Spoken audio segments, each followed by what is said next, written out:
Hello, I am the 10th Umbral Calamity, but you may call me Carbuncle. I have been summoned because I heard you guys can't even meet the DPS check. Yeah, I checked the logs. It's bad. To get good, consider pressing the red subscription button. Or not, and just let your DPS suffer. Hey, you might be good enough to beat this fellow. Barely. Okay, I'm done lecturing. Get back to watching these scrubs talk about stuff. All right, I started recording. I just want you know I started recording because there's thing sometimes you just I tell you that I'm recording and you don't actually hear me say recording, so I think I might do because you don't ever tell me. I do tell you. I tell you every time. Fibbing live to the world, man. I tell you every time. Stop gaslighting. Gaslighting? This ain't no Mandela effect. Alright. We here again. Y'all thought we were gonna be back, but we back. Where we at? Alright, look. Here this is essentially what we're gonna be talking about. In an adult God damn. That's so good, man. Yeah, it's pretty much the subject. This is the subject, just so you know. Pretty much the subject. Alright, so today we're going to be going over bad game design. Yep. And what makes bad game designs. So I have a couple of bullets here, and we're going to kind of go over the few ideas that I came up with for a bad game design. Of course, if you have any that I don't have on this list that you want to add on after I tell you that I am done, then you can add it on. Okay. I guess with that being said, we just go ahead and start with the first sign of a bad game. First sign of a bad game would be lack of freedom. So games are pretty much broken down into being mechanical and then visual, and then you put that together and that is the game. It's like Mario Party, right? It's like Monopoly in a certain sense, but then you just put Mario Party characters.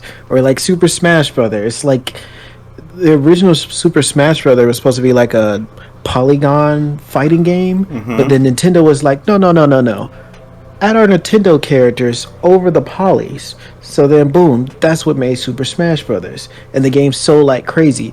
If Smash came out and it did not have the Nintendo characters attached to it, you would not be talking about Smash today. It just wouldn't be. Yeah.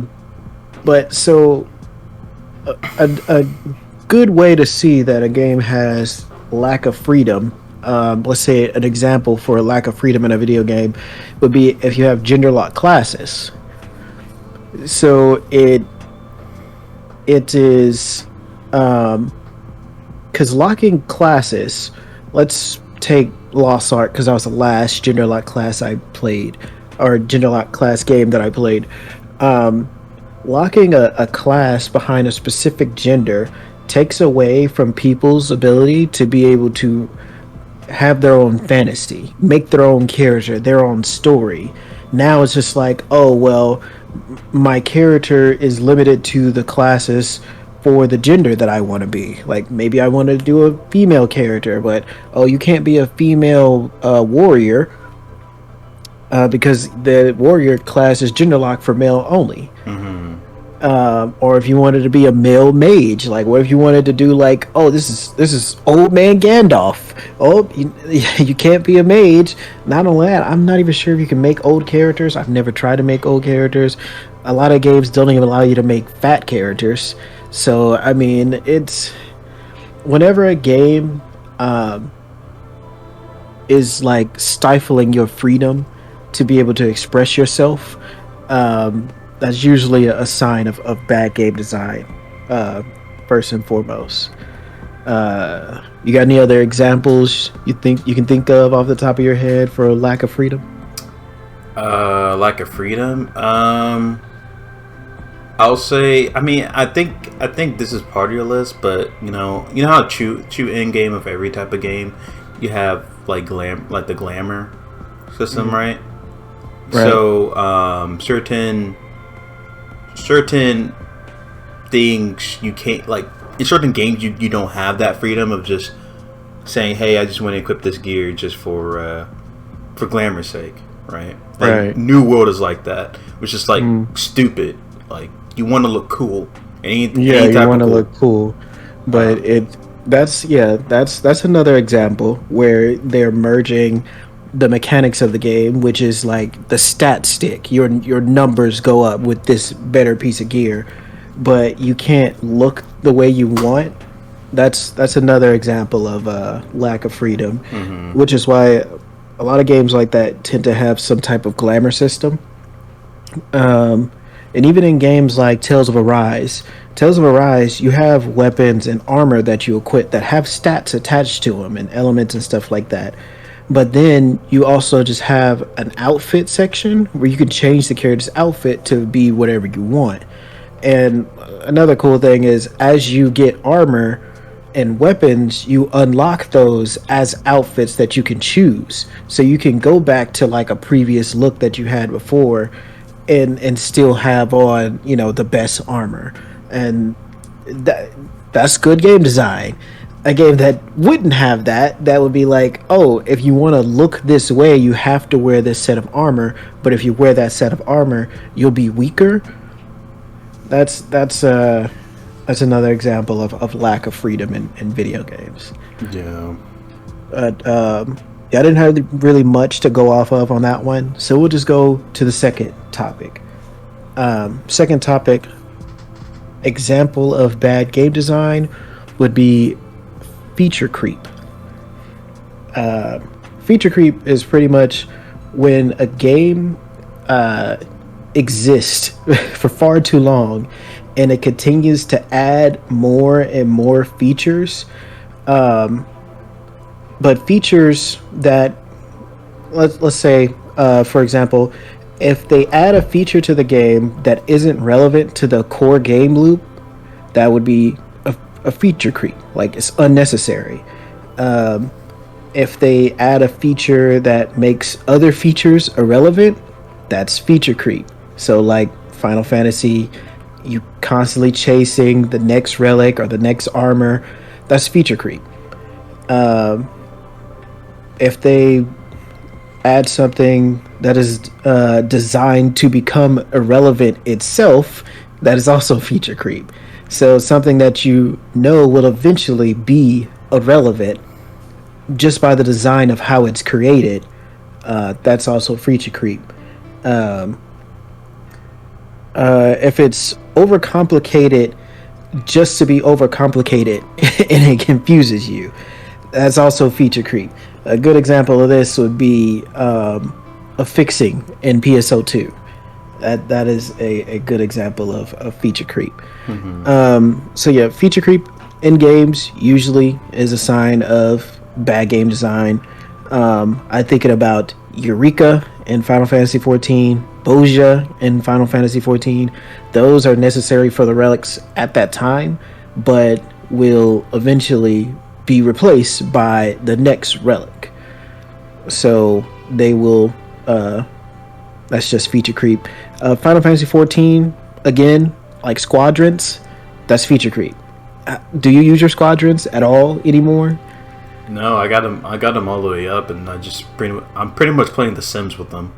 That's a boiling that boiling down to, like, here's the mommy, here's the daddy, the Lalafell, the kids. The squadrons was like, I feel like a beta for the trust the system. AI, the trust system, and now it's just kind of in there and not really supported at all, and it's just no point of it anymore because you have the trust system, which I don't know. The trust system, for whatever reason, is only relevant to certain dungeons and Shadowbringers. I feel like they could put them in all the old content too, but I don't know. I don't know if they're just slowly dishing it out Like, or what their plan is with that. If they're even going to, I mean, I could assume they're going to do it in Endwalker from the trailers, right? yeah. Like there, it's probably gonna you have the trust system for the leveling dungeons in Walker as well. Um, but yeah, anything like that, if the feature is added to the game that isn't relevant to the core game mechanics, the core game loop, makes any other features irrelevant, is overcomplicated just for the sake of being overcomplicated, or is made to become irrelevant itself, that is a example of feature creep, and it usually makes a game more bloated and more complicated and just full of a bunch of stuff that for new players joining in is going to be very difficult for them to grasp the game, because you have all these different mechanics that is just too much for them. Anybody going into PSO2 now, well, I would say NGS is a little bit different. Fixing isn't as bad, but old PSO2, if you were to try to join in a fixing, like my babe was just like, I'm not doing it. She was just like, nope, because it was just so ridiculous. She was just like, I'm just not going to deal with the headache of it. But yeah, that's an example of feature creep. You got any other examples you want to add to that? You pretty much cover all the bases. I mean, I had one example, but I feel like that would be it's part of feature creeping, but I feel like it's its own category by itself. What were you gonna say? I was gonna say, you know, you have a feature creep, right? But then the nerfing of the feature creep. I feel like that is another thing is bad game design. What you mean, like? So, give me an example. So, for example, let's say that. Let me see here. So, I don't think you ever played World of Warcraft, right? No. But there's a system called the corruption system, and if they made it incredibly grindy to get to one place. I mean, they did it in Final Fantasy 2. Like, think of Eureka. It's incredibly grindy to get to like to get your relic weapon, the first relic weapon when it first came out. Right? It's incredibly grindy. But then there's this catch-up mechanic. Campaign. No, catch-up mechanic where Okay. in any game, like in Eureka, you finish the first quest and whatnot. Now for the second quest that just came out, but that first quest get nerfed. So all the work you've done now, let's say 3 weeks of worth, is now summarized to 1 week of worth. You know what I'm saying? Right. And so every time there's a catch-up mechanic, you just say like, well, okay, well, I guess I'm just going to wait then, and not do the content, and like, because you kind of did that with the Shadowbringers too, right? Yeah. Like, you knew that it's going to get nerfed, the Shadowbringers relic. You knew it was going to get nerfed, and so you didn't care about not, doing rushing it as soon as it came out and rushing it. Yeah. Like, I feel as though, like, I guess there should be a catch-up mechanic, but in the same time, I wouldn't like there to be a catch-up mechanic, even though it will become excessively grindy. If like you'll feel good about it, Right.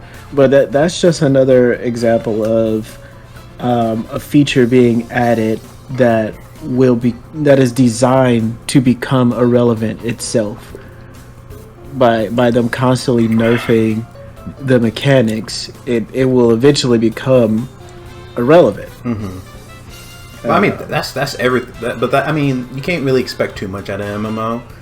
Like, honestly, everything will become irrelevant. I mean, not all MMOs are designed like that.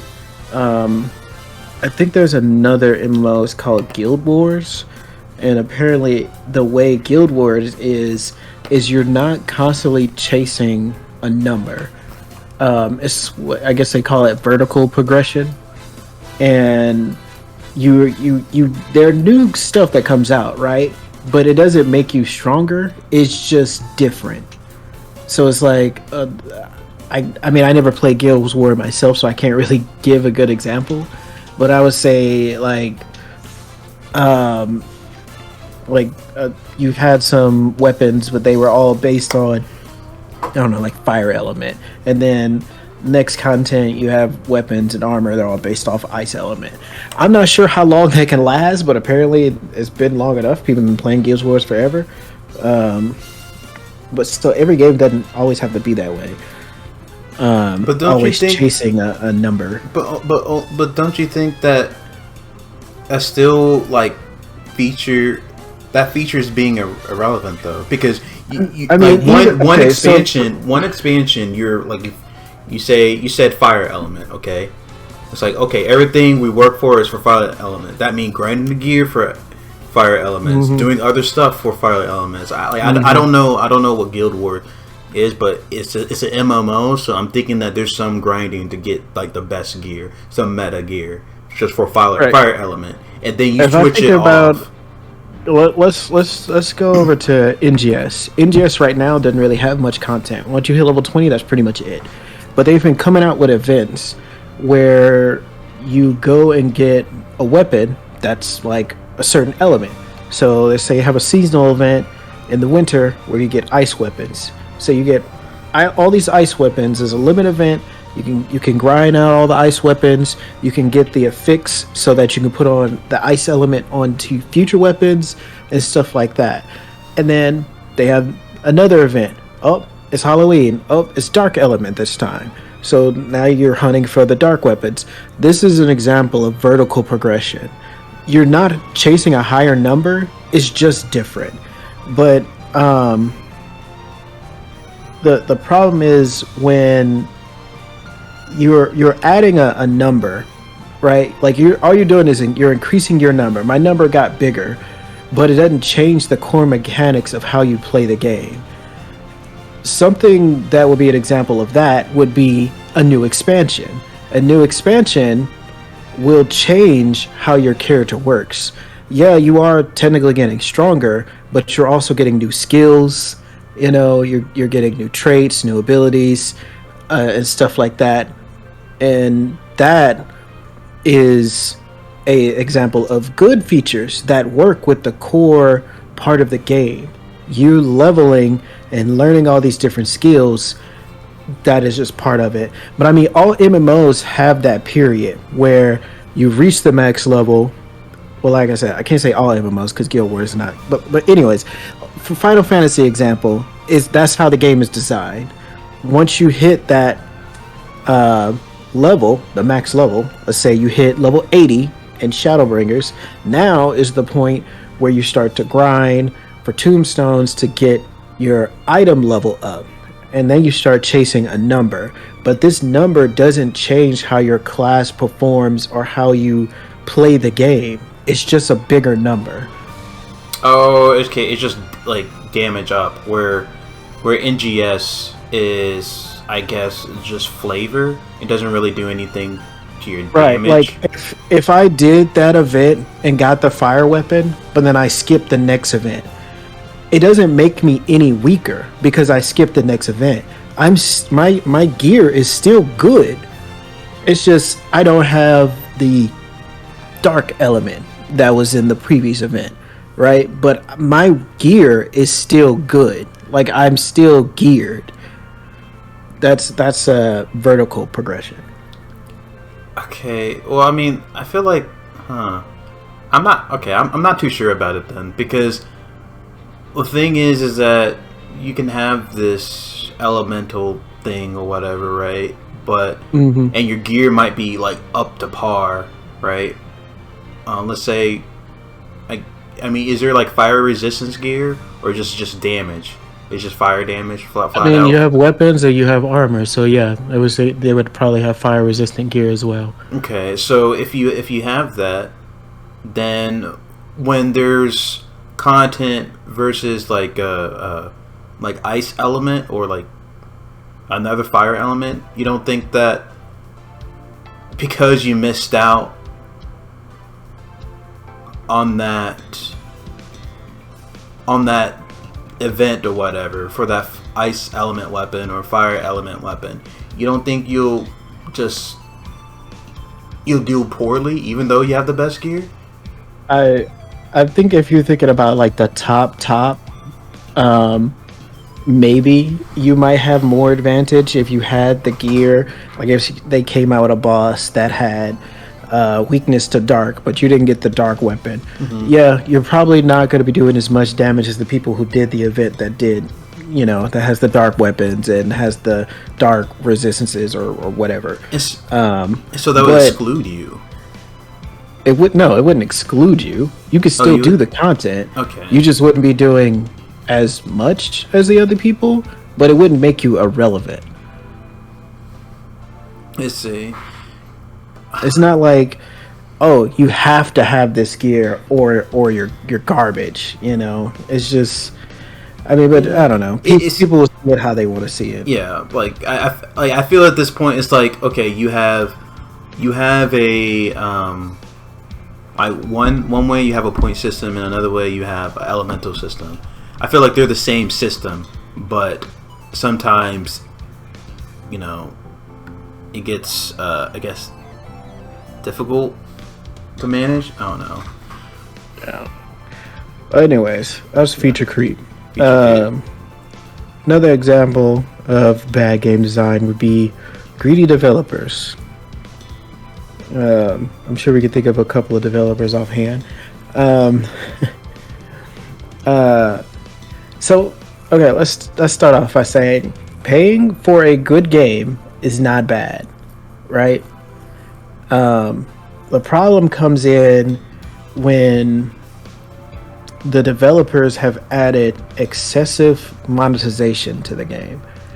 So it's like, I don't mind paying $60 for a good game. Like, you had Spider-Man Miles Morales. That was a good game. I don't mind just paying full price for a game like that. It was a good game. It was worth the money. Tales of Rise I bought recently. Good game. I don't mind paying for it. But there's many ways that game developers can add monetization to their game. And having multiple forms of monetization is usually the sign that you have a very greedy developer. So, for example, special pre-orders. So, games that come out and they have super ultra deluxe editions and the mega editions and that type of stuff is usually excessive, because usually you have a game, games nowadays are like $70, so you have a $70 game, the next super edition is going to be $9.99, so it's going to be like $100 game. And then you have the Ultimate Edition that comes with the Season Pass and all this extra stuff. And that's going to be, $150. So that's one example. This is a new one for me. Legacy/Founder Packs. Because I first experienced this in Lost Ark. And in order to play that beta, you could have signed up for it, but if you bought one of the Founder/Legacy packs, you were guaranteed a slot in the beta. So pretty much, if you have a bunch of people who are interested in this game, which of course people were, signing up would not guarantee you a slot in the beta. And if you wanted to try out the beta, you pretty much had to pre-order the Legacy pack. So it's like I pretty much have to do a pre-order of a free-to-play game and pay you money just for a chance to play your beta. That was kind of annoying, and it kind of soured my mood, I guess, for the game. The game was still good though, but it just kind of rubbed me the wrong way. You have 3, allowing the fans to crowdfund a game that is not even out yet. This is usually done with like they have a Patreon, and the game's not out, and they're taking money from the community, saying, "Oh, we're going to make you this game. Oh, you're going to make this game, but you can help us." I'm curious. What's your stance on paying for a game if you can still play the alpha? What you mean? As in the game not out yet, and you can play. You can play the out, but you can still play it, but it's still technically not out yet. Well, like I said in the beginning, this is an example of greedy developers. Paying for a good game is not bad. It's the problem when you have multiple uses of excessive monetization. So I'm giving you these examples, right? But a game having special pre-orders by itself, not that bad. The problem is when you have multiple of these things. So I have a couple. I'm only on 3 now. Okay. But I'm saying if you had a game that's a full price game, also has a special pre-order edition, also has a legacy pack, founder pack that you can purchase, also is accepting crowdfunding, that would be greedy developers. That would be an example of greedy developers and bad game design. Because a lot of the times you end up in situations, like, for example, there was one game, I don't know the game, some space game. Destiny? And no. It's some space game that people have been funding. The game is not out yet. And I think they've got like over like $1 million, like $5 million. And like the game is not even out yet. I think I know what you're talking about. Been ordering like these giant Galactica starship for like $100 or something. Star Citizen. So it's like when the game comes out, they'll already have an advantage. That's Star Citizen. Like, is that what it's called? Star Citizen? Star Citizen, yeah. Yeah. That's an example of like ridiculous crowdfunding. Like indie games that are, trying to make it, right? Those games need crowdfunding because they need the help to be able to produce a good game. But to see that game, like, no. That's too much money. That's too much money to be paying people. So yeah, that's crowdfunding. That's another one example. Fourth one, we have paywalls. So pretty much making a problem in a game and then selling you the solution is what I classify as a paywall. So let's take PSO2 for instance. The game has an issue because it's like a loot-based game where you get a lot of loot. So in a lot of times you end up running out of storage. And the game is designed that way. But they sell you the solution by selling you storage space. This is an example of a paywall. Yeah. So another example of a paywall would be if a game is super grindy and they sell you XP boosts or just straight up levels. That is another example of paywall. With the combination combined, right? I mean, again, all of these are examples of excessive monetization. Well, no, you were just talking about paywall, though. Yeah. And so, like, even if, like, so the reason why I said the combination of these two, right? I feel like sometimes maybe it's okay if you want to buy like a boost, like a level skip. Listen. If no, look, okay, hold on. Let me speak real quick. Okay. Right? So if you make your game incredibly grindy, and you have pay boost, that is fucked, right? Right. That's crazy. But if it's incredibly easy to level up and whatnot, and you give them the option to use the level boost, then I don't think that's. I mean, I guess it's technically still be a paywall, but it's, I guess, less frowned upon. That makes sense. You know what I mean? Like the game been out for a while. Like it's already like, for example, Final Fantasy is already up to like you can go up to 90. It's incredibly easy to level up like to 1 to 60 now. It's like yes, but you've played Final Fantasy and you know the issue with that, right? Yeah. Well, okay. So I mean, well, I'm not getting into the logistics of like other things in the game. You know what I'm saying? So what I'm saying is, this is a video game that you pay for in some type of way. Right. If you have an issue in the game that is presented to you by design, like, okay, you've had a game like Final Fantasy that's been out for 7 years now or something like that. Yeah. So you have a new expansion, you're going up to level 90. Do not sell people an item to boost them up levels. Instead, make it easier for them to get to that level in the game. Yeah. Add a mode that helps you level up really, really fast. So if you want to do that, you can level up really, really fast to catch up to people. Right. You don't have to then sell them something that is a problem that your game itself designed. Right. So that's what I'm getting at. Yeah, that's what I'm saying too. Is that if you have the combination of shitty mechanics where you have to like grind, right? And you don't have anything else in the game that make it easier to grind, with a paywall system of like, oh, you can level up your character to level 80.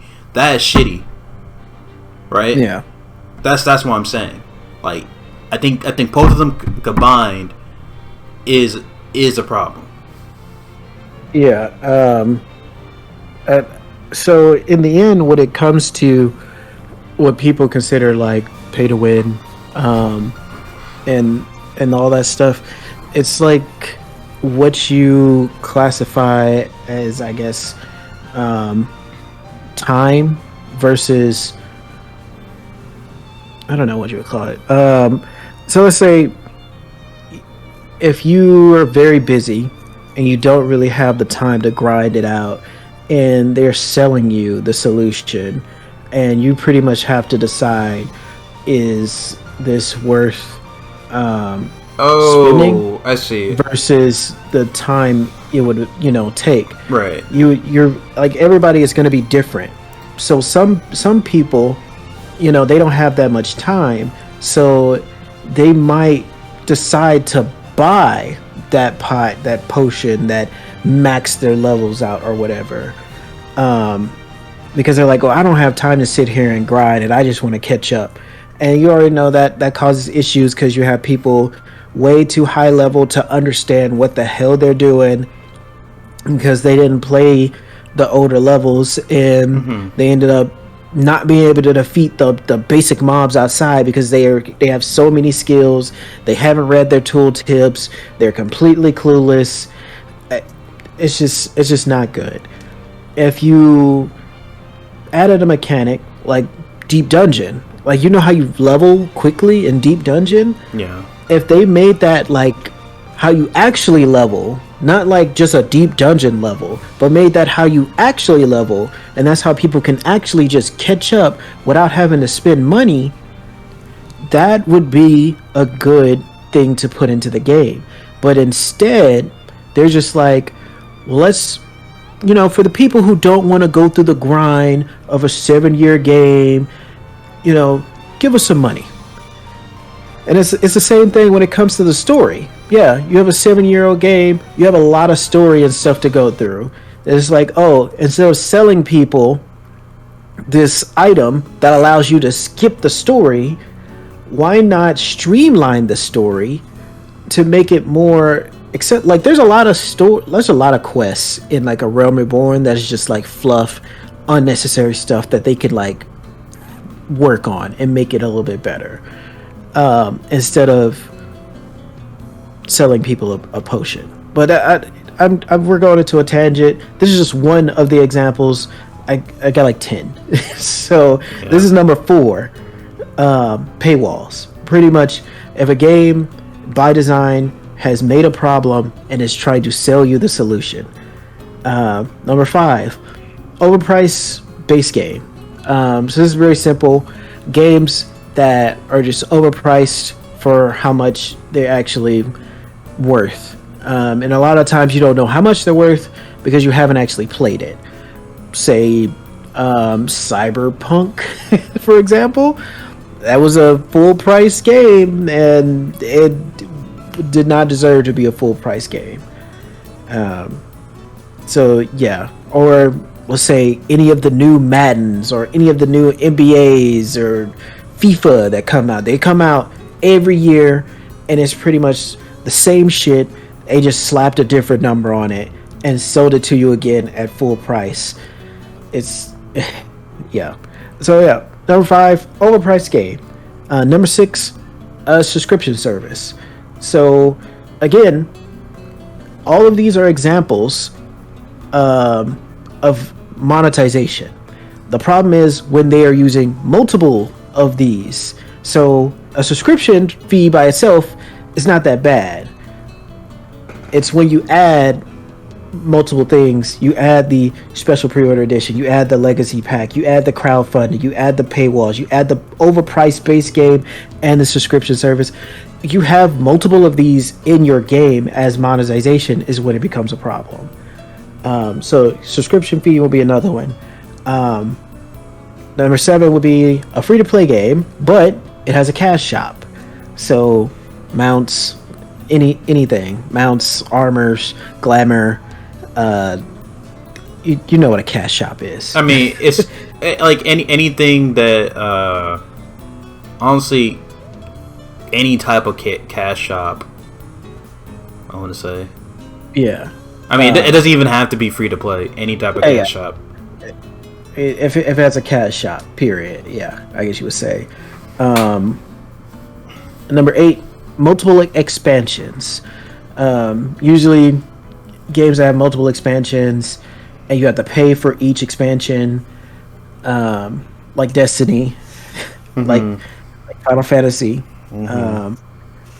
These are other ways of monetization.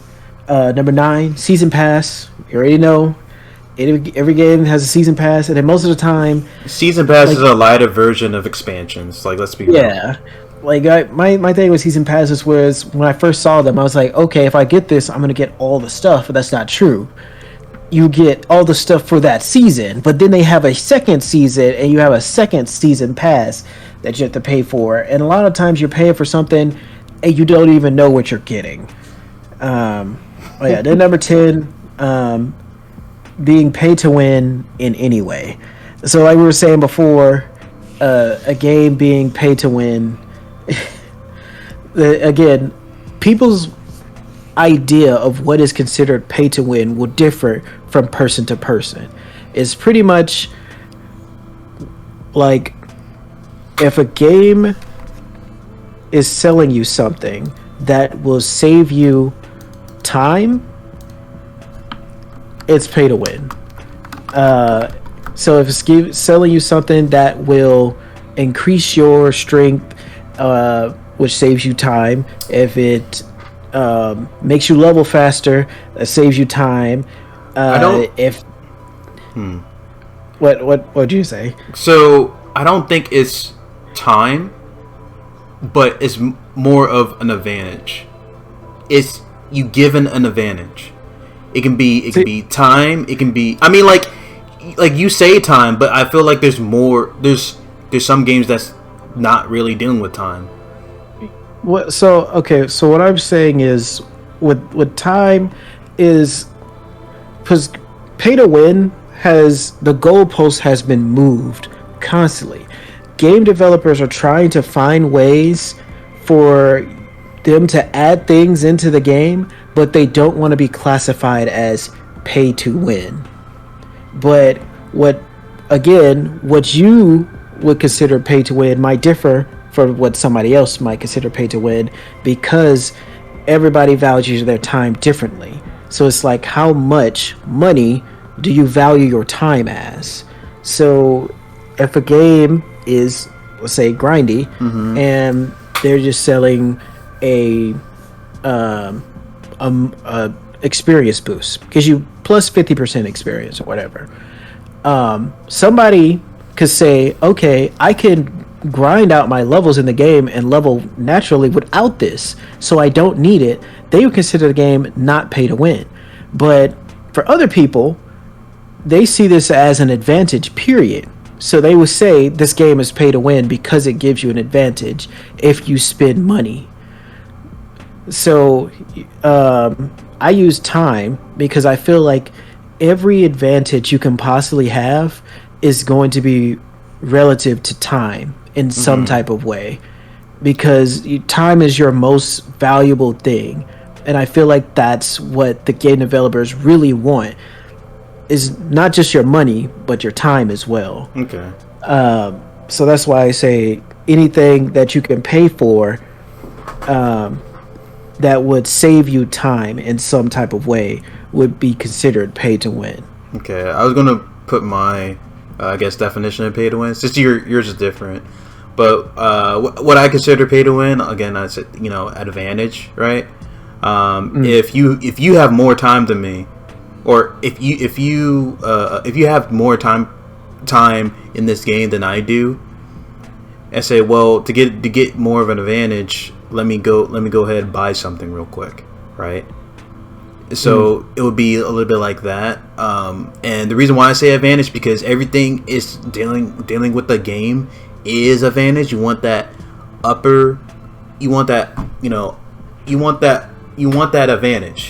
And so, but like, not all games, like, I guess if you talk about MMOs, yeah, but not all games have that. So let's say, like, that. So let's say, like even shooters. Let's say it was like Tales of Arise. Okay. Tales of Arise is a single player game. Like, you really don't care what the other people who play this game are doing, right? You're only concerned about your experience with the game. But Tales of Arise still has ways to sell you stuff that would make the game classified as pay to win. You can buy levels in that game. But you can buy items, you can buy experience boosts. It's still the same thing. It's still the same thing, though, because versus somebody that have a lot of time in the world versus another person that don't have a lot of time in the world in a single player game. I'm just saying it's not a competition. If it's a single, I know advantages doesn't have to be a competition either. Like advantage, as in, like, I don't have the time, so I'm gonna take this for advantage just so I can play this game. So I can, like, just to catch up in this game. Yeah, I guess it means the same thing either way you want to put it. And so, and then pay to win. Whatever your definition of pay to win is. Yeah, I was gonna explain more about advantages too, because I think this is a big issue when it comes to skins. That's like, that's an advantage as well, like a different form of advantage, but it is an advantage. Like, in not Warcraft, in Warzone. Warframe? Oh, Warzone. Warframe. No, I mean, in Warzone, you can get a skin would make your character all black. That's just all black, and you can just hit in a corner, even though it's just a skin. You can just hit in a corner, in a dark corner. No one will see you, but you can see them. Right. I mean, that's very specific to the game, but yeah, I see what you're saying. It doesn't really have to be specific. It's people will make this some type of advantage. It even shows for Apex Legends for gun skins, because different gun skins give you different type of scope, like iron sights on your scope, and some are like changed just a little bit. But it shows that it's still that same gun. But that just a little bit can, like, broaden the iron sight, and you can shoot people. You can see people through your iron sight. And so, even though it can be specific, really specific, like, you will have the player base figure out ways to make this an advantage if they're buying something. Yeah, I see what you're saying. But yeah, this is number 3. design of bad game design, greedy developers. Again, reviewing excessive use of monetization, usually using multiple of these things, special pre-order editions, legacy and founder packs, crowdfunding, paywalls, overpriced base games, subscription service, cash shops, multiple expansions, season passes, and being pay to win in any way. Greedy developers usually use multiple examples of this. Again, paying for a good game is not bad. It's when there is multiple excessive monetization in your game is where you start to run to the line of being a greedy developer. People on the outside looking at Final Fantasy is so difficult to get into because not only do you have to pay for the game, you got to pay for the expansions, and then even after you pay for the game and pay for the expansion, it's a subscription-based game. And then even after you pay for the game, you pay for the expansion, you pay for the subscription, the game has a cash shop. So Final Fantasy would be in that list because it has 4 of the 10 things that I've just randomly made up on this list. So, I mean, I don't think Final Fantasy is pay to win. It didn't have anything like that in the cash shop, so I wouldn't classify it as pay to win. But all this other stuff, yeah, it's a bit excessive. So I mean, it runs in that list of being a bit much. Yeah, and it's difficult to try to get people to play Final Fantasy because of how much you have to spend to get into the game. Like, yeah, they gave you the free trial that you can play up to level 60. Yeah, that mean. But when it comes to, like, if my cousin's like, hey, I want to play this game with you. I saw you playing. It was very interesting. I have to tell him, this kid who barely makes enough money to get whatever garbage hot pockets he want every week, that he has to pay for the game, pay for the expansions, pay for a sub, and it's just a lot. It's a lot to ask somebody. But yeah, that's number 3. You have anything else you want to add as far as the greedy developers? Anything that I might have missed? So I also want to point out is, sometimes it's not the developers, and sometimes it's the publishers. Because the thing is, like, I understand, developers need to, make a living and whatnot, and publishers, they see the potential in them, but they, publishers see the potential in the developers, but they don't have, like, I don't know, but they don't actually give them, like, all the money. Like the like if we say, like, you given them like if we say we give them $100, right? Probably 10%. They'll get only 10% of that, and the rest will go to the publisher. You know what I'm saying? Like, that's right. That's what I'm saying, because, like, the publisher would take that money and make something new out of it. It's just like a whole reinvestment. So, right. And so I do understand why a developer does this, but yeah, like, keep on adding them on. It does make it excessive. Yeah. I also want to say, I don't know. I don't think that would be greedy. I think that would be its own category. So, go ahead with the next category. All right. Next one is lazy game developers. There, a lot of these are case by case situations. Some of this is needed to save time and resources, so it's kind of expected. Like, say you have a goblin, and then later on down the level you run into a gold goblin. This goblin's rare, but it's just a reskin of the goblin. This is stuff obviously to save resources, right? Yeah. But there are some examples where it can be a bit much.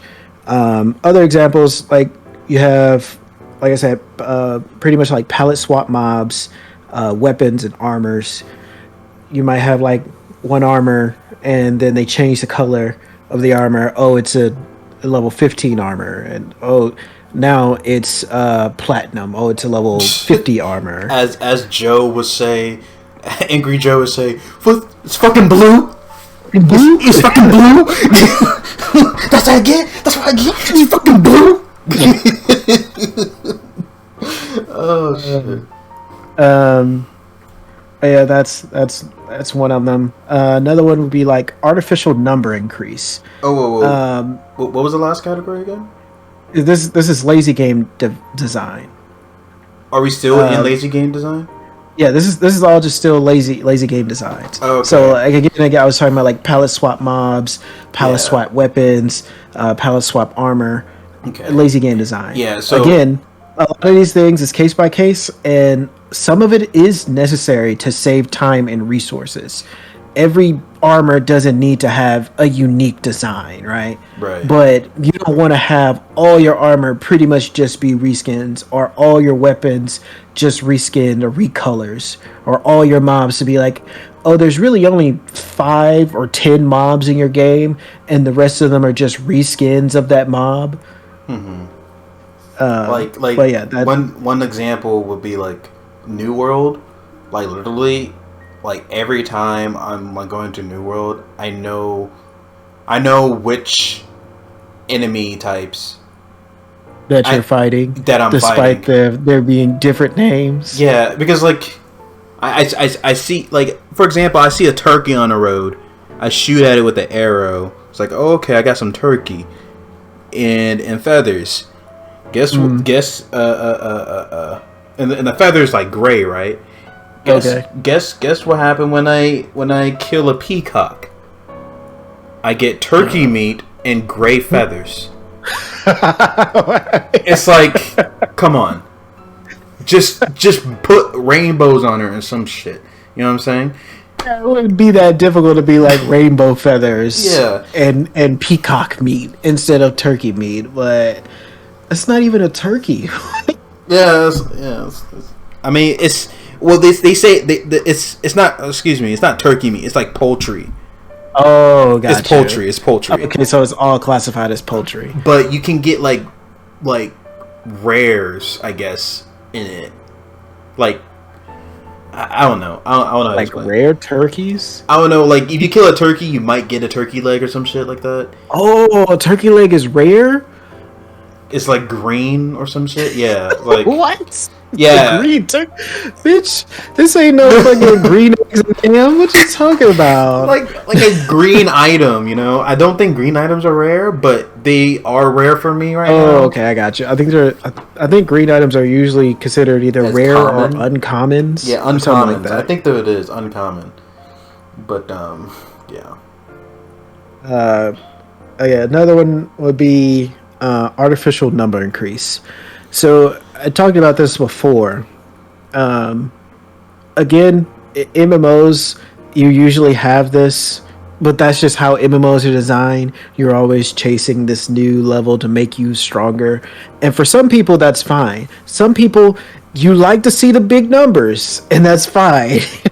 But when you have a game that's like, you have an attack button, you have a jump button, and that's it. And then the whole game, all you're doing is you're doing attack and you're doing jump, and you get this gear that is just making you stronger.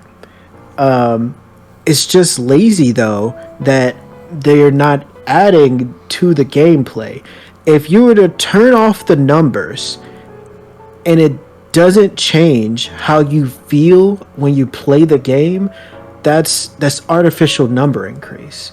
Like, you're just looking at the big number. But if you could turn off the numbers and you play the game, it is still the same. Like, it's not really doing much.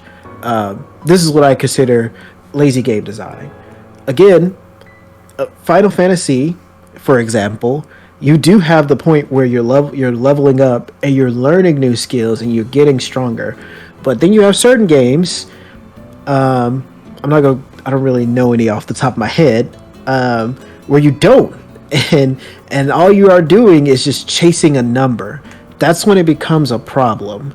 When that is what the game is itself, is you're just chasing a number, but the gameplay itself doesn't change. Example would be New World.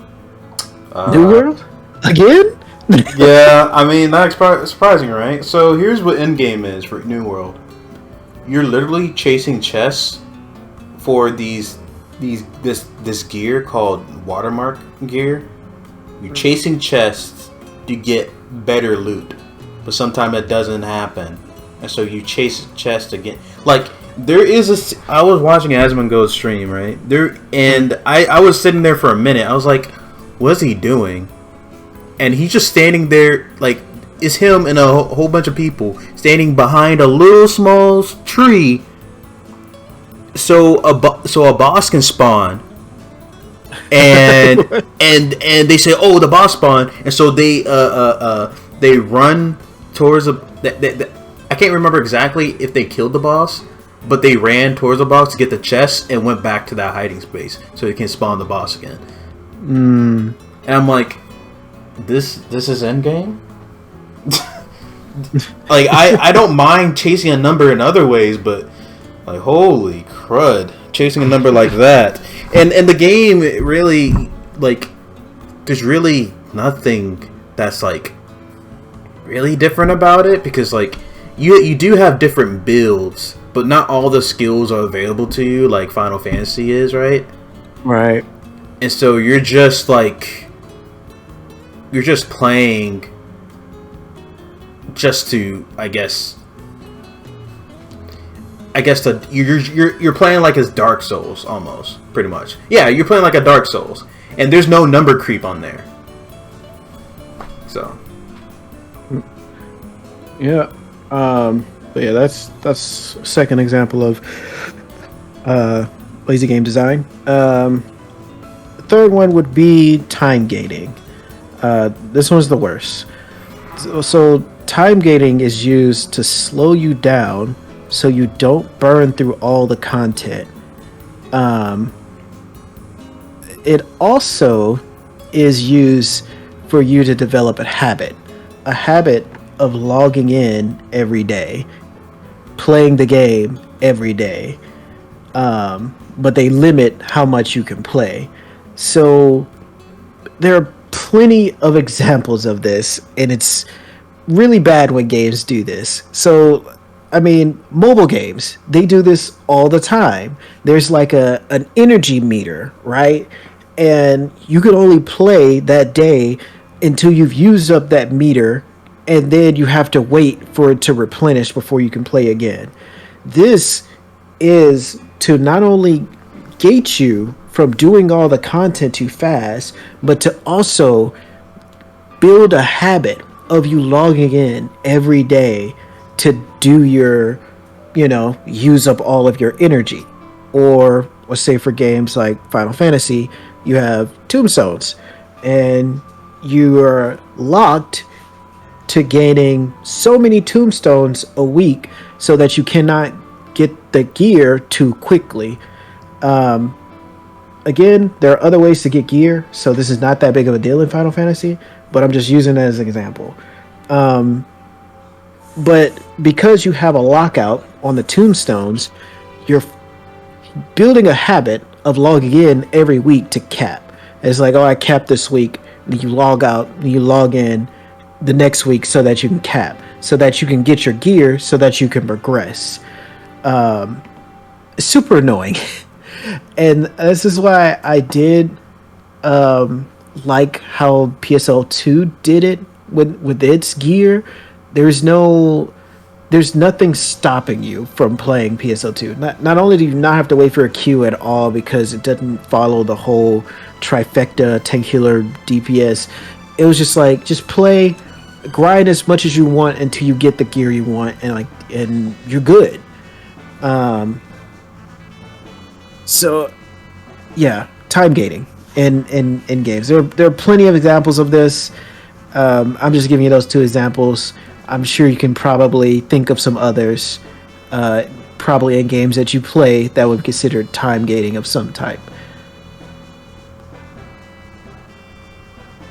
Anything you would add to that, sir?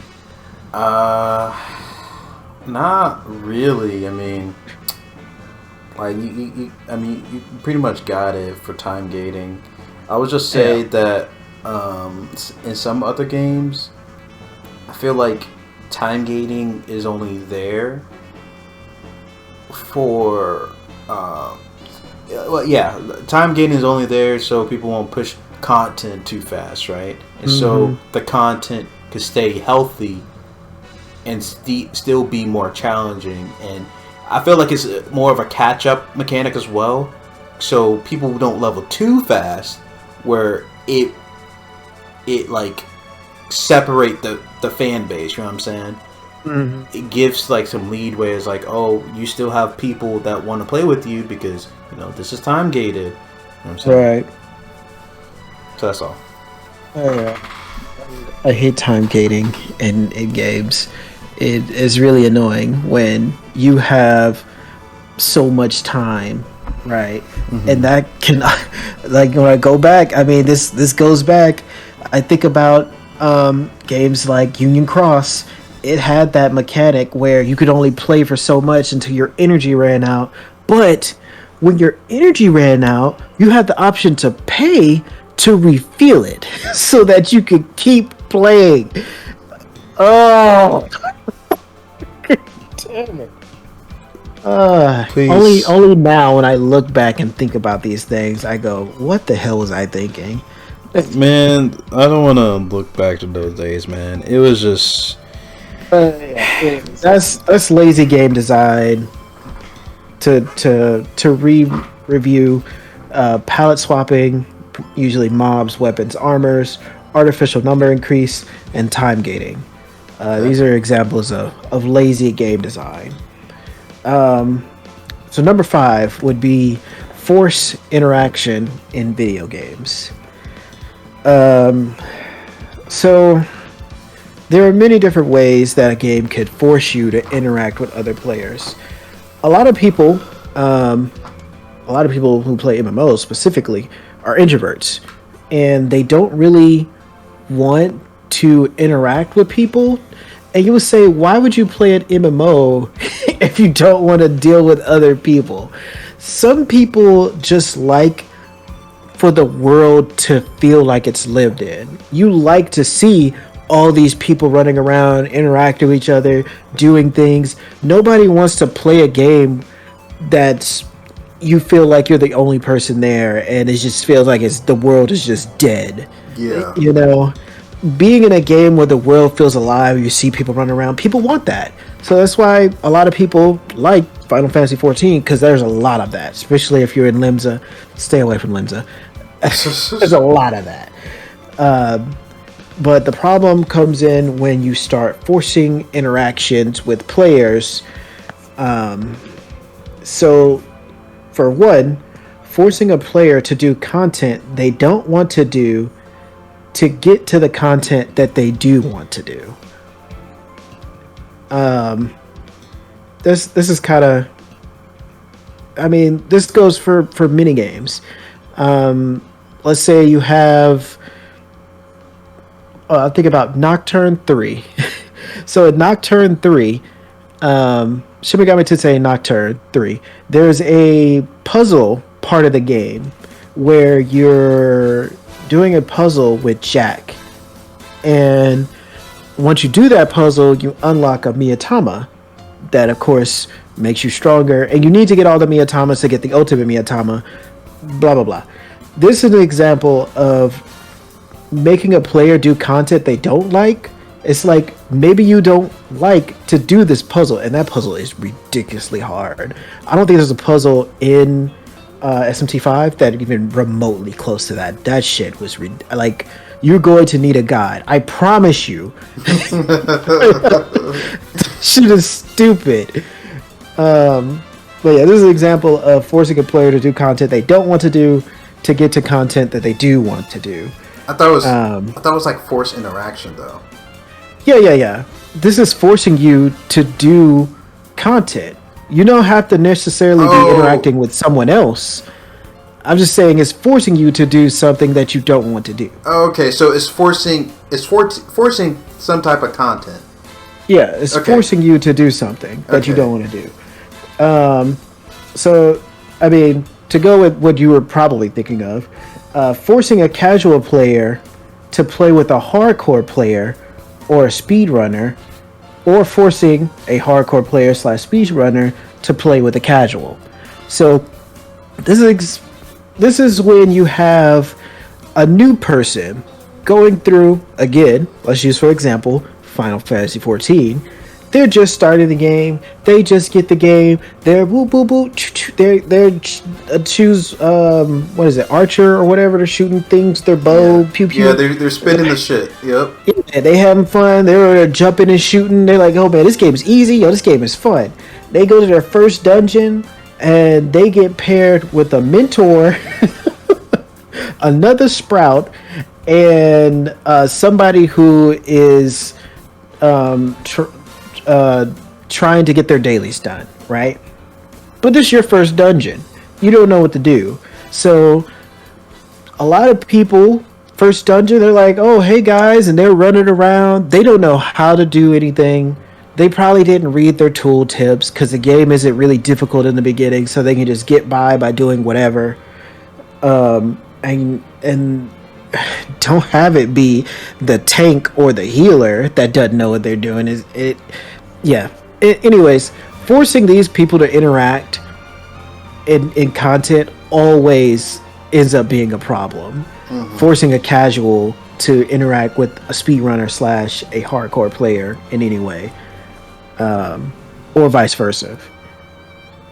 Another example of that would be forcing a PvE player to play with a PvP player, or vice versa, a PvP player to play with a PvE player. This came again from Final Fantasy when they revamped PvP and they made it to where you got a bunch of experience in PvP. This made all the PvEers go to play PvP, but they weren't playing it to actually PvP, they were playing it just to level. So you had people who were going in there not knowing what they were doing, just dying, literally just sacrificing themselves to the other team because you're going to get experience regardless. And that became a big issue because you're ruining the PvP players' side of the game. Or say there's like some glamour or a mount that you might want that might make you go and do PvP. Even though you don't like PvP, they're kind of pushing you to do PvP, even though you're a PvE type of player. And vice versa. Say they have something on the PvE side where it's like, we made this PV. This doesn't happen often. I guess it'd be better to put it the other way. Let's say they made a relic for PvE and it forced you to go and do PvP. Yeah, the relic. That's what I was going to do. That's what I was going to give an example too. A lot of games does that. Like for example, Destiny. Like in order to get Thorn, you have to go through PvE. You have to do a raid.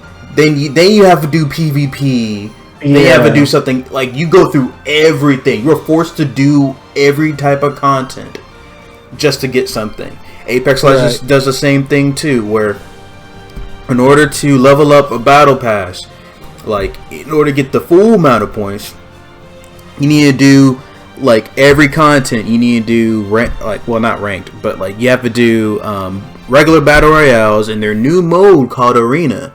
Because it specifically say play multiple games in the arena, and it's like, oh, you get more points out of the arena too, so you should probably play arena, right? It's like, no, I don't want to play arena. Like I played this just for battle royale, but yeah. So yeah, that's force interaction to review, forcing players to do content they don't want to do content they do want to do. Forcing casual people to play with hardcore or speedrunners, or vice versa, or forcing PvE players to play with PvP players, or vice versa, would be examples of forced interaction, which is just bad game design.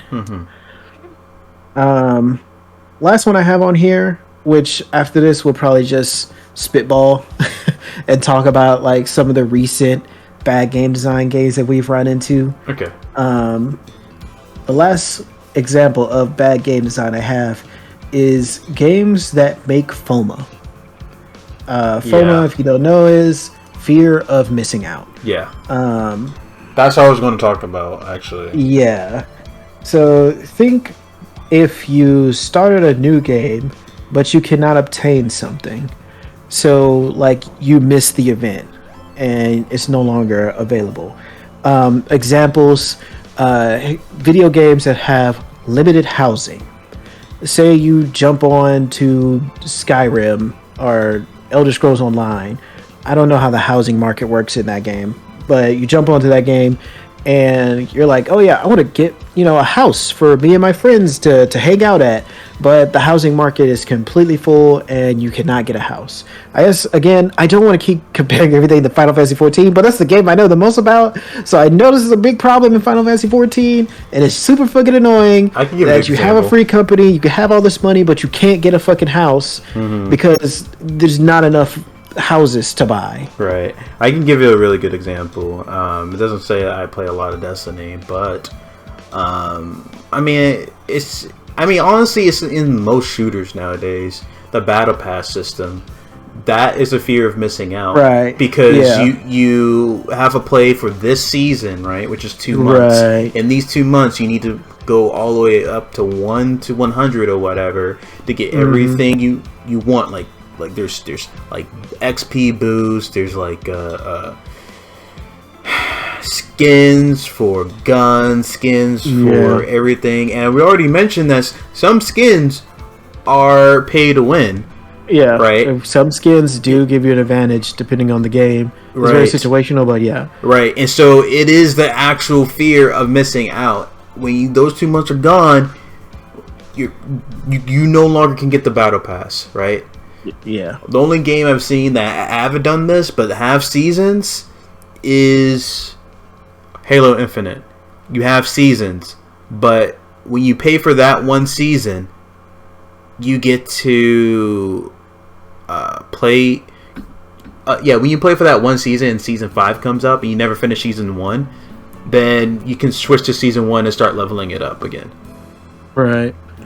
I mean, thinking about games that I actually play now, NGS or PSO2 is the same because they added a season pass to that. And even when they added it, which they only added it when they brought it to the West, it was never there until the West was like, we need some more monetization in this game. Let's add a season pass. Yeah. And people in Japan hated it. And people in America hated it. But they added it.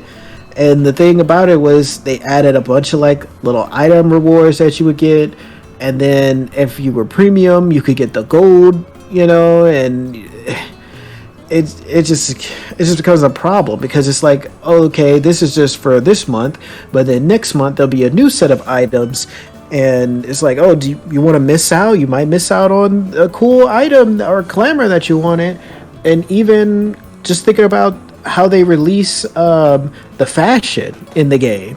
Like every week there's a new fashion, so it's like, oh, you better look at this fashion, you might miss out on a cool accessory, some wings, Super Saiyan aura or something. Is like that stuff has limited time stuff to it.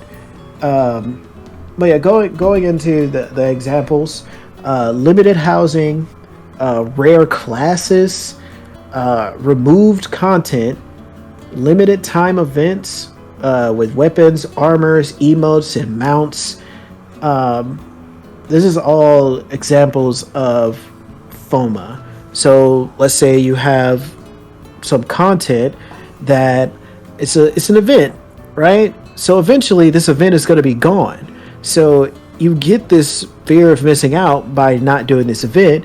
Like for what we were talking about before, the events in PSO2 where you can get the fire weapon, or the event where you can get the dark weapon, it makes this FOMA because it's like, oh, if I don't get this weapon, this might not come back around again, and I'll miss it out. Or like their little fashion. You see some fashion, you like, oh, I got to get this now because this probably won't ever come out again. If I want it, I have to spend money on it now. And then you end up spending money on it, and then next week they come out with a new fashion with another outfit, and you're like, oh, this outfit looks really cool. I might want this. I should go ahead and spend money on it now. All of this typically makes your veteran players more toxic. Because you have the players that have all this stuff, they tend to be more toxic. Not necessarily always true, but if you have players, because you have those people. You have those people that'll gloat about, oh, look at this rare weapon I got. Look at this cool emote. Look at this mount. You can't get this. It can become quite toxic sometimes. But yeah, that's FOMA. If a game pretty much makes any form of fear of missing out, as examples, limited housing, rare classes, removing of any content, limited time events, with weapons, armors, emotes, or mounts, that's all FOMA.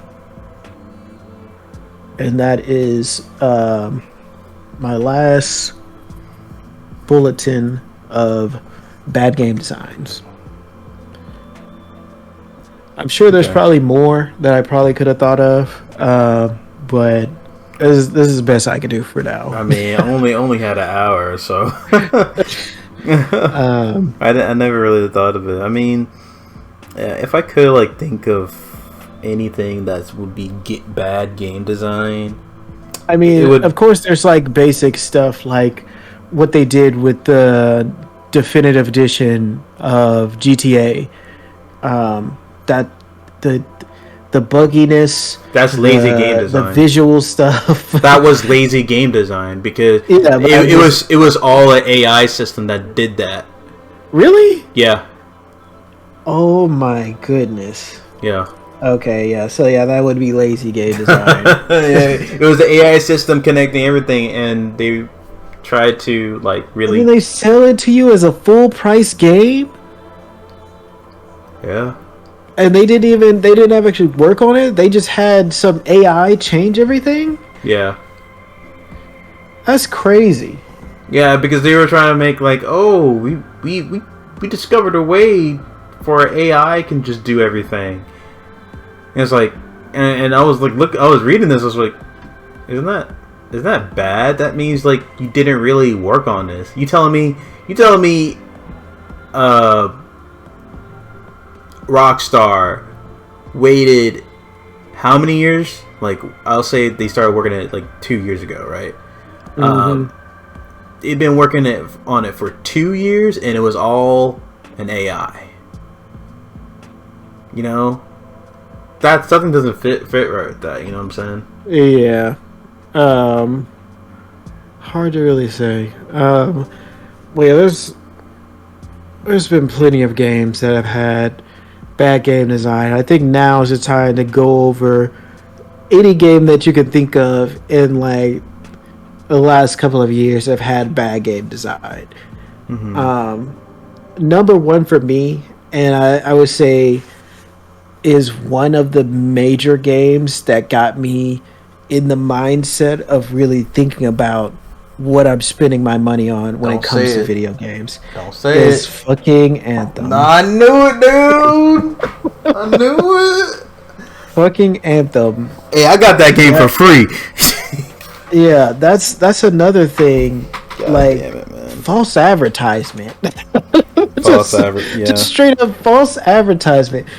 Advertising your game as one thing and not having it at all is just it's just terrible. I think they've had so many promises that they were trying to give you in that game, and did not provide a lot of it, if any of it. Of course, you did have the flying. The flying was a thing, although it was very limited in certain areas, and a lot of the times, if you like got into that area where there was a no-fly zone and it immediately forced you to the ground, that felt so bad. Yeah. It just didn't feel good, and I was just like, why do this? Just let me fly. Just let me fly. Oh, this is a no-fly zone. No-fly zone. What? Like, no, you could do that in a better way. But the game being glitchy, buggy, the story being complete ass with the fucking what was his name? The God, what's his name? What? What was the enemy's name? The boss enemy. The Monitor. Oh. Fucking Monitor. Yeah. Monitor. Oh my god, it was a terrible villain. Yeah, the game, they nerfed the loot. At one point, the loot was good and you was getting crazy loot, and then they nerfed it, and I'm just like, I just can't. Another game, Borderlands 3. Borderlands 3. Oh, it pains me how they fucked that game over. Again, if you were to play Borderlands 3 now and you did not play at the beginning, you'd be like, oh, this is a good game. Because you didn't play it when it first came out. When Borderlands 3 first came out, it was a good game. But the problem is the developers fucked it. They mistreated that game. They nerfed a bunch of stuff instead of fixing the bugs and glitches the game you had. And it annoys me. It's like you have all these bugs and glitches and problems with the game, and your first thing is like, all right, no, let's nerf these good builds that people have been making. This is too strong. Nerf this.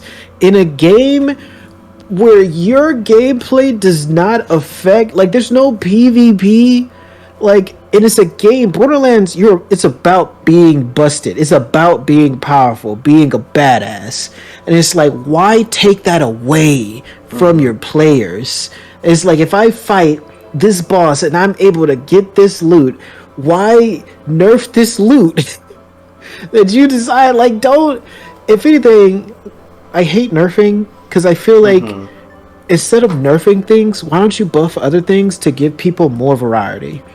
It's like, if you have a character that's really busted, instead of nerfing that character, buff the other characters. Right. Make the other characters broken too, so there's more options. And like games like Marvel's Capcom 3, you have characters that are like just broken, right? Infinites and crazy nonsense and touch of deaths. And that makes the game very unique. Now, there are some characters that were in Marvel's Capcom 3 specifically, that were just too busted and completely ruined the game, and it's not okay to attack them immediately. I feel like you need to let that run. It's just like Meta Knight in Brawl. If Brawl had patches or whatever, allowing Meta Knight to run rampant at the start is fine, and then you balance the game out like they did in Ultimate. There were certain characters in the beginning of Ultimate that people thought were like completely broken. They're like, it was the best character in the game. And then you look at the game now, nobody plays them. Nobody plays them. No. The game has been balanced, and they had their time to shine. You had your time, like characters like Crumb. Crumb was really busted in the beginning of the game. Pichu was really busted in the beginning of the game. Who else? There was a couple of characters that were like really broken in the beginning of the game, and then like now you look at the game and it's fairly balanced. They have raised the floor, so like a lot of the weaker characters like Little Mac, King K. Rool, Donkey Kong, those characters get buffed so that they can be viable against the characters that are really strong. And that's how you should make games, and not just be nerfing every damn thing. So another thing, I think that would be a good should be in the list, right? It should be research. Research? Not doing research. Because Not. Companies, right? They're not doing research at all. It's like, for example, like, you know, what makes I gotcha. what makes a, you know, a good game? What, like, I mean, we're talking about game design, but like, you know, I mean, yeah, game design. Like you look at one game, right, and say, okay, how can we make? Why do people like this game, right? And you do research on that, right? And see, like, okay, people like it because of this and that and this. Anthem was trying to do a Destiny clone. Regardless of what people said in that company, they were trying to do a Destiny clone. Everyone saw it, right? And they did so much to they kept on refuting it instead of learning why Destiny failed in the first place.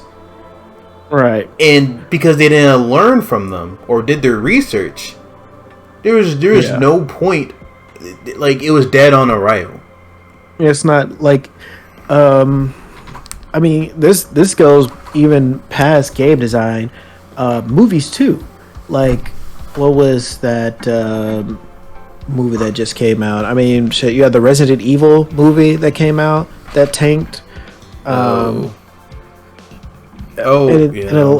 then they'd be making these Netflix adaptations of animes. Fuck Death Note. Oh my god. Yeah. Oh my god. So, yeah. What was the most recent version of that? I can't remember. What was the most recent Netflix adaptation movie that came out? Cowboy Bebop? I haven't seen it Cowboy yet. Bebop. That's it. So, again, like you were saying, not doing your research. Not doing the research to figure out what made people like this to begin with. And it's like, a lot of these Netflix adaptations will always fail because you gotta think about it. It's like you're always gonna gradually lose a bit when you transfer to a different, like, medium. So, like, you have the Netflix adaptation that is copying off the anime, but then the anime is an animated version of the manga. Yes. So it's just like you've gone through this pipeline of manga to anime to live Netflix adaptation. You've lost so much of what made it good that it turns into what you see when you have the Netflix adaptations. The Mandela effect. Just a mess. It's a Mandela effect, man. How is that a Mandela effect? Because, like, certain things were, like, getting lost between them, right? Like, in anime, certain things were getting lost, and then in the movie, I guess there were certain things getting lost because, like the chick, I can't remember her name for the life of me. Let's call it a chick. I can see, huh? Faye. No, Faye. Yeah. Or it's Faye. Yeah. Faye. Okay, so Faye is not Faye. I'm sorry. I mean, like, they're doing a whole different version of Faye. I get it, but you know what I like. They didn't do the character story correctly. Yeah, they rushed it. They left off a big portion, and Faye just feels like just a bitch. Yeah, no, exactly. Like, I mean, like she was a bitch in, like, the anime, but I mean, like, it was a cool kind of bitch. But she had reason. Yeah, she had reasons because of the story and stuff. Yeah. But that was just not really shown. So she just looks like a bitch. Fuck. But yeah, what I thought you were going to say before when you were talking about research, I was like, oh, does he mean like video games that force you to get your information outside of the video game? Oh, okay, that's a different thing. Yeah, that's is also really annoying. Yeah, that's annoying. It's like, I'm playing a video game, I'm trying to do this thing, but I don't know how to do it, and I have to go to an outside source to figure out how to do that thing. Fucking Destiny. Yeah, I mean, even like when it comes to just story, the game doesn't give you the story in the game. You have to go outside of the game to get the story you want. They give WoW you a also has this problem. They give you a fucking riddle, and you're like, what? What does this have to do with anything? You have to look it up what this riddle means. It's like, oh, okay. Why can't they just say it's under the desk? Like, why can't you just give me a good story? I don't want to have to do homework to figure out the story of my game. Yeah. I mean, like, in certain games, like, it does well, you know? Like in Dark Souls, right? Like, the whole entire thing is supposed to be a mystery. That's the whole point of it, right? Because no one's going to tell you anything because most of the people dead there. You know what I'm saying? Mm-hmm. And I think that you know what, that also that's another thing too. When people put like actual content or actual lore outside their game, so like, you know, Destiny with the whole ghost thing, right? You pick up to actually learn about the lore, you have to stop playing the game and pick up your laptop or something to read like the ghost lore or some shit like that. Yeah, it was just like what the fuck? Why does this exist? You know, why does this exist? Like World of Warcraft does the same thing, where in order to understand it, you have to buy like a whole bunch of fucking books to understand Warcraft. Just to understand Warcraft. Yeah. Kingdom Hearts does the same thing. You have to go through different games and shit. Let's talk about Kingdom Hearts, shall we? So, Kingdom Hearts, right? Kingdom Hearts is my favorite video game series of all time. Despite it disappointing me in so many ways. So, Union Cross was probably my first descent to my dislike for Kingdom Hearts. Them locking so much of the story behind a mobile game that was heavily monetized with a lot of power creep. It was terrible. Eventually stopped playing that because I was just like, fuck you. If another person in my party who just picked up the game yesterday gets the fucking brand new Kyrie medal after I spent $200 fucking and didn't fucking get one, It's so bad. I would literally kill somebody. I think that literally happened to me, actually. Like, I got the Kyrie medal and you didn't. And I was like, oh, what'd this do? Oh, for real? Huh? Oh, okay. Does this make me better than you? Okay, well, that's crazy. I'll do that on my 20th level when you're like at like 250 or some shit, when you actually need it, right? Yeah, so that game left a bad taste in my mouth, right? But then there's a bunch of story locked behind that game. And it's super annoying that you have to play it and they have to gradually release a little bit of story. Here's a little cutscene here. Here's a little cutscene here. All right, continue to pay, continue to play. And then got to a certain point where you just, if you didn't pull and get the better medals, you would just be not strong enough to clear the content. Yeah. And it just got super annoying to the point I was just like, I'm just done. Like, and that was literally the first game where I had quit and I finally understood that I've just been wasting so much of my time and money on these games that are just like money sinkholes. And it's just like this game is taking advantage of my love for the character and the franchise and using it against me to take more and more of my money. Because at that time you were a whale for Kingdom Hearts, man. Yeah, I was definitely a whale. Yeah, like I was too. I ain't gonna lie. And then Kingdom Hearts 3 came out. Kingdom Hearts 3 was supposed to be the final game of the series. It ended up not being that. Not only did it end up not being that, they pretty much brought out a full fucking Marvel's Avengers streamline of games that they plan on releasing in the future. It's quite ridiculous. So thinking that Kingdom Hearts 3 was going to be the last one, we were just like, oh, okay, this is the last one. It's going to be amazing. They're going to, answer all our questions. All the mysteries we had will be answered. And, like, this will be it. Nope. No, you didn't get a lot of your questions answered. And there's going to be other games in the future. Not only that, the base game was terrible. A lot of it was just, like, bloated with Disney nonsense the first fucking 2/3 of the game, and then in the last third of the game it's just jammed with all your actual Kingdom Hearts lore. I don't know if I want to go into what actually happens for spoiler purposes. I don't know who hasn't played Kingdom Hearts 3 here, but it's just a jumbled mess. Just don't play it. Just don't play it. And I was just so done with the franchise after Union Cross to then play that game, it not be as good as Kingdom Hearts 2. Not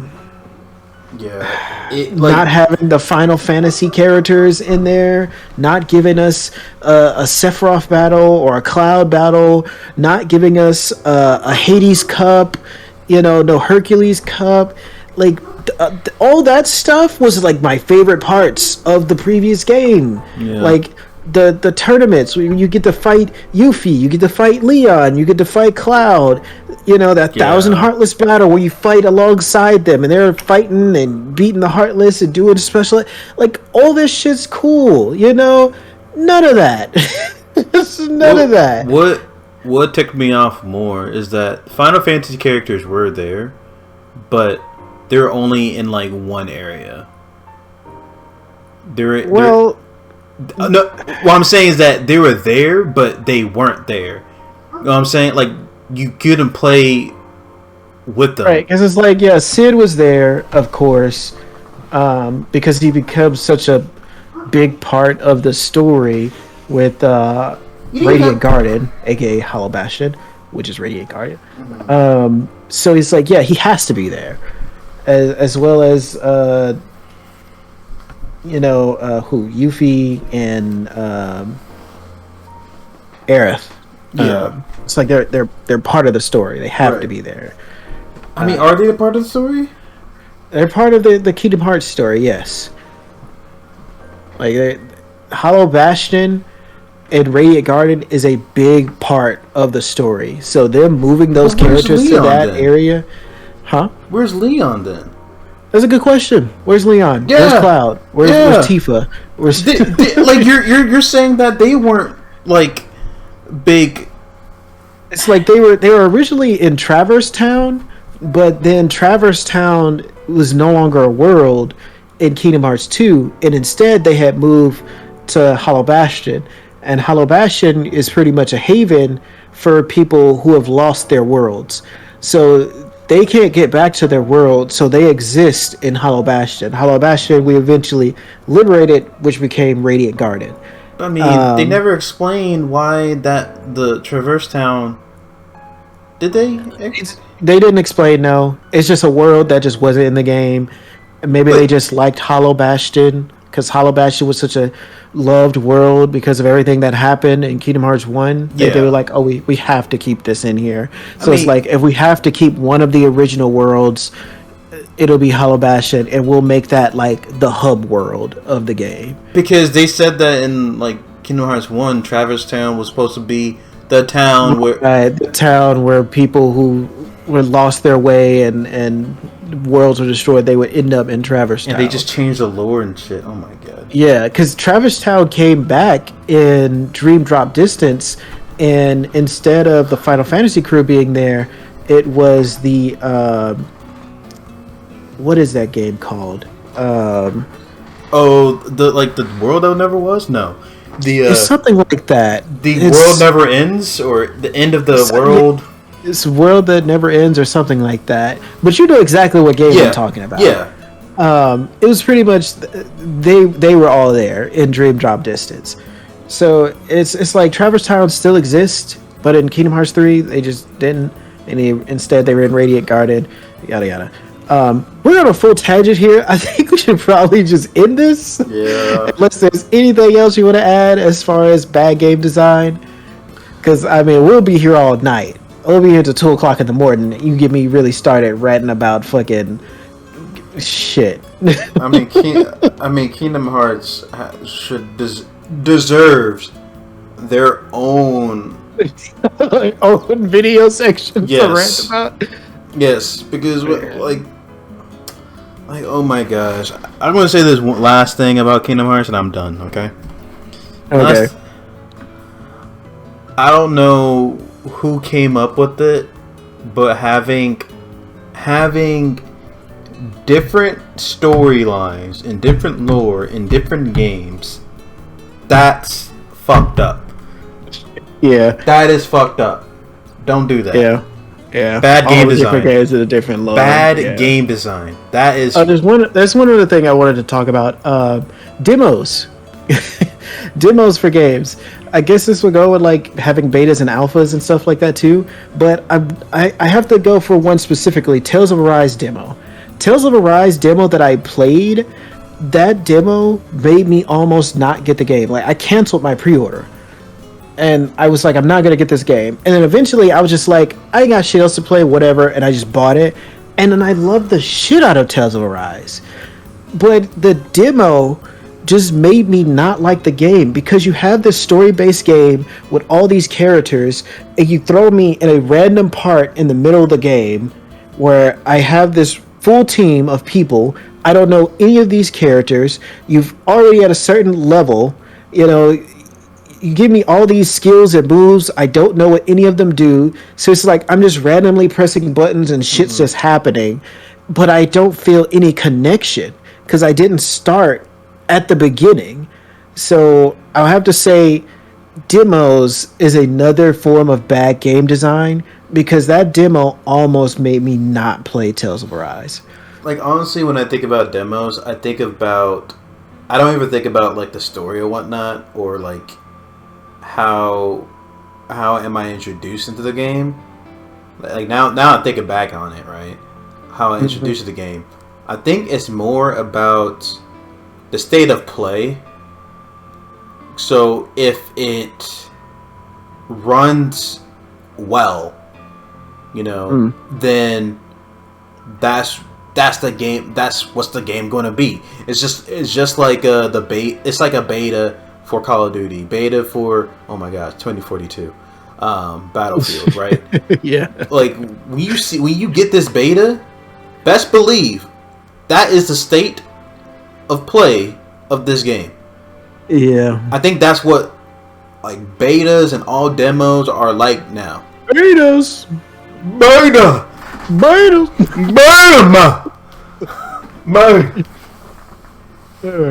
Again, we start talking about all these games specifically, we'll be here all night. Yeah, I think we should wrap it up. Wrap it up. All right, well, that's been bad game design. We could, of course, rant about this a bit more, but I think you've heard enough. I think you understand. Yes. Bad game design. Don't do it. Do better. Yep, do better. Every developer and publishers. Yeah, especially. All right, I'll see y'all in the next time. Bye. Yes, later. Such devastation. This was not my intention.